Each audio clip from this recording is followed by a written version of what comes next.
G'day, Russell here from Promotion Training. As an applicant, it's important that you maintain a good understanding of news and current affairs and issues that will be affecting Victoria Police as an organisation. And obviously a big one at the moment that's not just isolated to Victoria Police as a challenge, but of course it's a global challenge for all police forces around the world, and that's the issue of terrorism.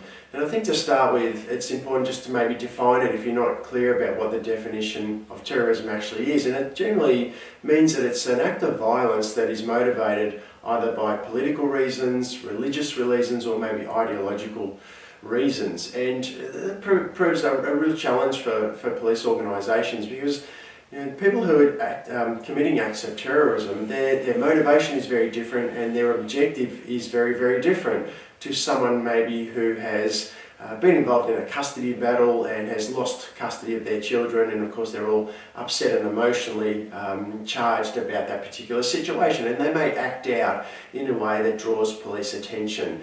Very different situation for someone who's lost their children and is angry about that, compared with someone who has a political, religious or ideological belief to such an extent that they're not looking for a resolution, they're looking to create as much harm as possible.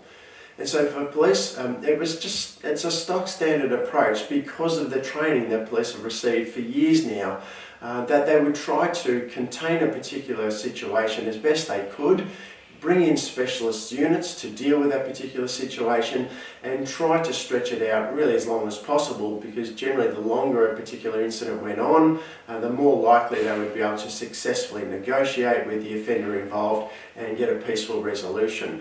And if you think back to the Link Cafe situation, I mean, that was absolutely textbook how the training is delivered and how that situation was always going to unfold. I mean, that 100 times over, that situation would have happened exactly the same way, where initially the offender was contained to the cafe, the area is cordoned off, all the specialist resources arrive and they start trying to negotiate with the offender to minimise any risk or damage or injury, and of course then peacefully resolve the situation. The moment one of the hostages was injured, that of course then triggered the police response, and they had no other option but to enter the building and deal with the offender. So absolutely textbook, that would have happened 100 times over, because that's the training and that's the way it's delivered and that's the approach that's expected.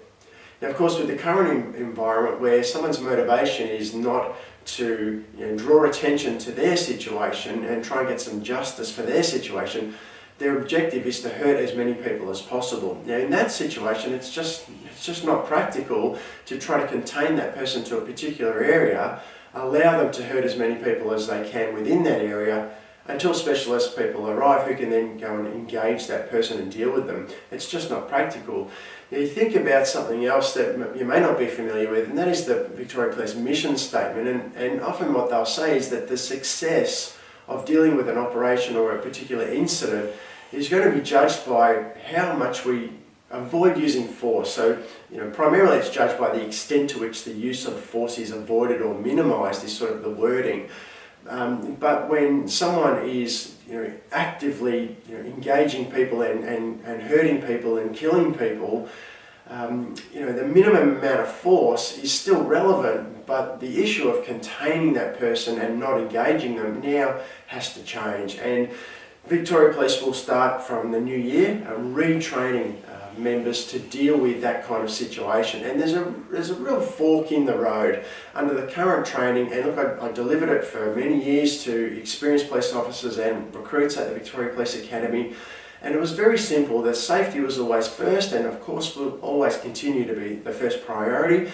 Conducting a risk assessment, planning a response to the particular situation that was unfolding were the main steps to follow in any situation. And then it went to that point, which was to then try to cordon and contain that particular incident in order for other resources to be able to come along and deal with it. Now that's going to be a real fork in the road now. The decision is going to have to be made by the first members on the scene. Do we try to cordon and contain this situation, or are we able to actively engage that person to minimise the harm that they're creating and causing? Now police, generally speaking, general duties police officers don't have that tactical kind of policing, tactical shooting training. They just don't have it. That's why we have specialist units who do have that kind of training. And so the training is going to have to undergo a really significant change now. And so that's what's going to start in the new year. Some advanced training, some tactical policing training for general duties police officers. Every member on the street who'll turn up to a particular incident. And in terms of shootings for general duties police officers, in the past there was really more reactive shooting that would happen, where someone might police might be called to a domestic dispute or some type of assault or a robbery that might be happening. And when police arrive, it turns ugly on them, and they're confronted by an offender who may draw a weapon, an edged weapon, a knife or something like that, and attack the police officers who have responded to the incident. Very typical in a domestic kind of situation where emotions are really charged. And at a distance of about 3 to 5 metres, police are reacting and having to draw their firearm to defend themselves from someone attacking them with a knife. Now that's very different to going looking for someone who's causing harm, trying to find that person and engage them and do your best to stop them. So, it's a really significant change for policing now. It's a new world that we live in, and police are having to respond to that new world and provide a policing service that continues to serve the people of the state, to protect the people of the state. And so it's a really interesting time, and it's a time where I wish I was at the academy now, because these sort of fundamental changes, there's really significant changes in the way we go about policing. It's exciting. I mean, it's a scary time now that we live in, but exciting for policing because we're taking it up another level, and ultimately it's about keeping the community safe. And so trying to stay one step ahead is always a challenge, and it's always exciting from a policing perspective. So serious and scary issue and nature, what they're having to deal with these days, but certainly from a policing point of view, something that I think most police officers will find certainly interesting, challenging, and maybe even a little bit exciting to be able to take their own training up to the next level.